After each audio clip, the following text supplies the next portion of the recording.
Good morning from Cebu in the Philippines. Not a bad little poolside place to start. On vacation, and I happen to be watching some podcasts. And I happened to stumble across Steve Bartlett's podcast where he interviewed Jimmy Carr. And one of the questions he asked him was, what would you do? What do you think is good life advice? And Jimmy Carr said, well, think about it. What would you gift yourself in 20 or 30 years? And I thought about that for a minute. Asking Steve Bartlett, who's in his 20s or 30s, I'm guessing, what would you gift yourself in 30 years is an interesting question because it guides you to how to live your life. Well, for some of us, now that I'm 57 years old, the question becomes now, what do I want to do for life and how do I want to set it up from this point forward?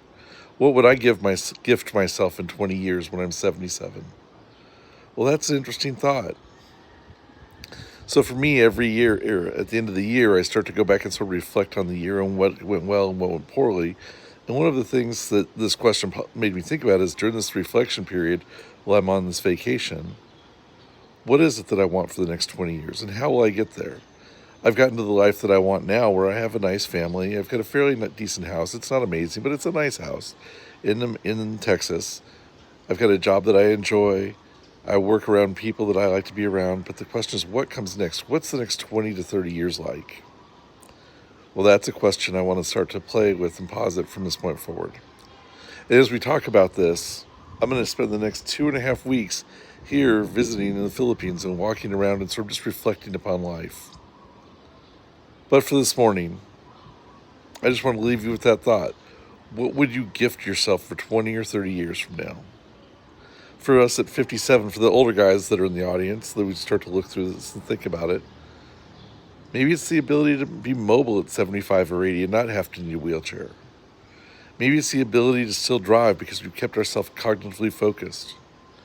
Maybe it's still remembering where we're at. Maybe it's planning to make sure that our house is paid off so that we don't have any bills to pay for our living expenses in terms of rent. Think about it. What would you gift yourself in 20 or 30 years? My wife is 4'11". For me, mobility is huge because at her size, at 4'11", she couldn't possibly move around the 6-foot person and help me go around. So I would need help. So mobility makes a big difference. Think about it. What are the key things? Put your thoughts in the comments. Tell me where you're at in life and tell me what sort of things you're interested in and what you would gift yourself in the last 20, 30, 40 years of your life. What is it? The financial independence for vacations? Who knows? Drop comments. Let us know.